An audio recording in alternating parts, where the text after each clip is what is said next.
Well, now we're going to look at question 5. It's May 18. It's double word sciences, physics of paper 1. You may ask why do I do the start each one. Saying you want to go and print one off, you know exactly where it is.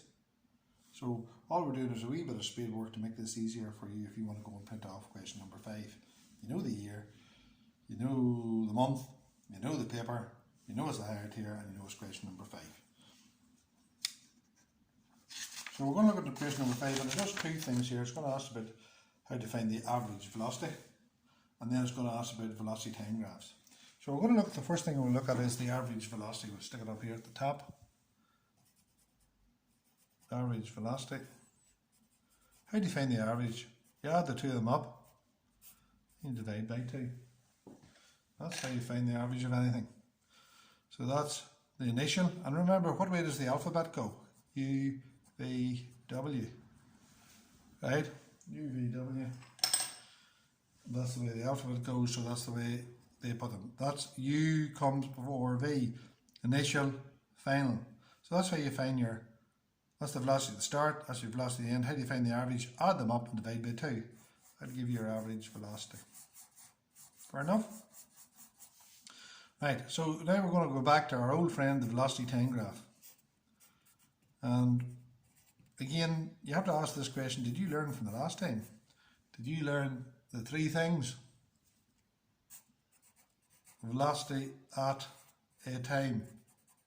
And you're going to read off a graph, use ruler.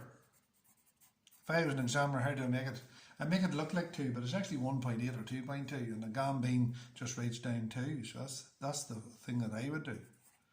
So you're trying to beat that, so you take your time and you use a ruler. Look at the scales. Second thing, acceleration is the slope. So is it positive? Is it negative? Then it's rise over run. Remember, rise is that way and runs that way. And acceleration of units of meters per second squared. Also look, meters per second squared. Bring the superscript up, ms to the -2, same thing. And then the last thing, and look at the language I'm using here, displacement. Displacement is area enclosed. Displacement and distance are similar, but they're totally different. Right, so there's the 3 things that you can tell from a velocity time graph. That was it. So every time you see a velocity time graph, you should write those 3 things down. Bear with me, I won't get another pencil.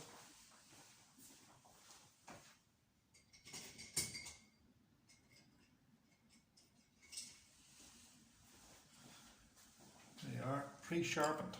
So when you're in an exam, you should have all your pencils sharpened. Do you know why? Because you haven't time in the exam to be sharpening pencils. So let's have a look at this. A ball is rolled along a surface. There's the direction of movement. The ball travels along the surface before coming to rest. So the final velocity, U and V is equals 0. During this time, the ball slows down and concentrates and has an average velocity of that. Calculate the initial velocity. So average equals U plus V over 2. Stick that in a roundy bracket. So the average 0.14 is equal to U, don't know, plus nothing over 2. How do you know V is nothing? Because it's at rest. So 0.14 is equal to U over 2. Think. Some number divided by 2 gives you that. If you have to do it, you have to do it. 2 is equal to 6 over 3. 2 times 3 is equal to 6. Doesn't matter what you're doing in this life. Keep it simple, stupid. Yes? So 0.28. 0.28 meters per second. So we've got the 3 marks. There's what we were working for. Answer, calculation and formula. Take it easy. Now let's do the next question. Part B. It's a velocity time graph. How do I know that's a velocity time graph? Because it says velocity on the y-axis and it says time on the x-axis. The velocity is in meters per second and the time is in seconds. Right?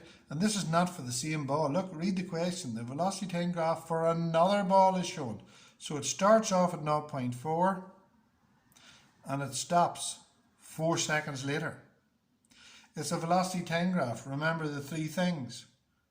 Read off the graph using a ruler. Find a ruler. Second thing, the slope is the acceleration. They want the acceleration. And the area enclosed is the displacement. So I want the acceleration. Sure, and there's 4 marks. A equals V minus U over T. V is the final velocity, not. Use the initial velocity. Careful now, it's 0.4. How long did it take that to happen? 4 seconds.